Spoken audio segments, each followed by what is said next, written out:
যখন কারো কাছে কোনো কিছু চাই, যে আমি কি তোমার বইটা নিতে পারি, আমি কি তোমার মোবাইলটা নিতে পারি, আমি কি তোমার সাহায্য পেতে পারি, আমি কি তোমার কাছ থেকে এক গ্লাস পানি পেতে পারি, সেই ক্ষেত্রে কিন্তু সহজে ইংলিশটা বলতে পারবো।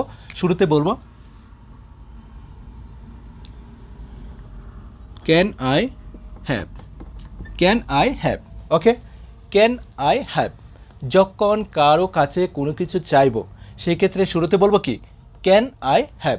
এখন যদি বলি যে আমি কি তোমার বইটা নিতে পারি, ক্যান আই হ্যাভ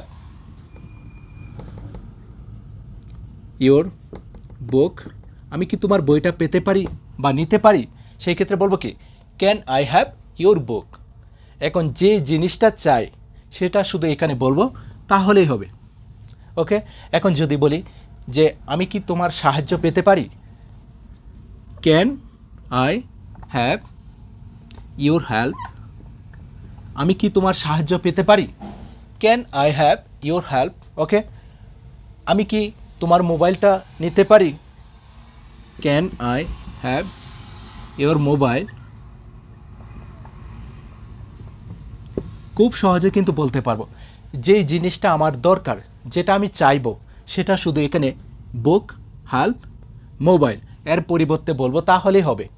শুরুতে বলবো can I have, can I have, আমি কি পেতে পারি, আমি কি নিতে পারি, এই ধরনের বাংলা যখন বলবো শুরুতে বলবো কি ক্যান আই হ্যাভ। ওকে, আর যখন কাউকে অনুরোধ করব বা জিজ্ঞাসা করব যে আমি কি তোমার সাহায্য পেতে পারি বা আমি কি তোমাকে সাহায্য করার জন্য বলতে পারি, সেই ক্ষেত্রে বলবো এই সেন্টেন্সটি,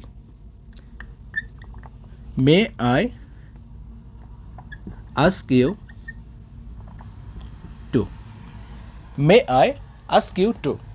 এই সেন্টেন্সটি ফলো করব যখন কাউকে অনুরোধ করব যে আমি কি তোমাকে আমাকে সাহায্য করার জন্য বলতে পারি, may I ask you to help me, আমি কি তোমাকে আমাকে সাহায্য করার জন্য বলতে পারি। যদি বলি যে আমি কি তোমার কাছ থেকে এক গ্লাস পানি পেতে পারি বা আমি কি তোমাকে এক গ্লাস পানি দিতে বলতে পারি, সেই ক্ষেত্রে বলবো may I ask you to give me a glass of water. Okay, আমি কি তোমার কাছ থেকে এক গ্লাস পানি পেতে পারি, may I ask you to give me a glass of water, মানে আমি কি তোমাকে বলতে পারি আমাকে এক গ্লাস পানি দিতে, এভাবে বলতে পারি। অথবা এখানে বলতে পারি may I have, May I have a glass of water, আমি কি এক গ্লাস পানি পেতে পারি, মে আই হ্যাভ, অথবা can I have a glass of water, May I have অথবা ক্যান আই হ্যাভ, ইজিলি কিন্তু বলতে পারবো।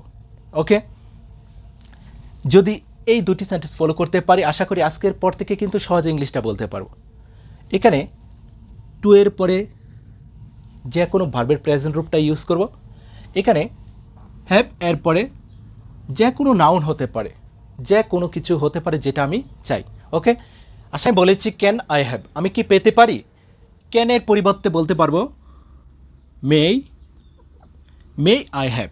ওকে, may I have your book, আমি কি তোমার বইটা পেতে পারি, অথবা can I have your book. Okay, এই দুটি সেন্টেন্স যদি ফলো করতে পারি, আশা করি সহজে ইংলিশটা বলতে পারবো। এখানে তুমি যে কোনো একটি নাউন ইউজ করো, ক্যান আই হ্যাভের পরে যে জিনিসটা আমি চাই বা পেতে চাই সেটা, আর এখানে তুমি টু এর পরে যে কোনো ভার্বের প্রেজেন্ট রূপটা ইউজ করো, may I ask you to help me. এখানে হেল্প, গিভ এর পরিবর্তে যে কোনো ভার্বের প্রেজেন্ট রূপটা তুমি বসিয়ে দাও, তাহলে হবে। ওকে, এই দুটি সেন্টেন্স যদি ইউজ করতে পারি, আশা করি সহজে ইংলিশটা বলা সম্ভব। যদি ক্লাসটি ভালো লাগে অবশ্যই একটি লাইক দিয়ে দিও। ওকে, বেস্ট অফ লাক।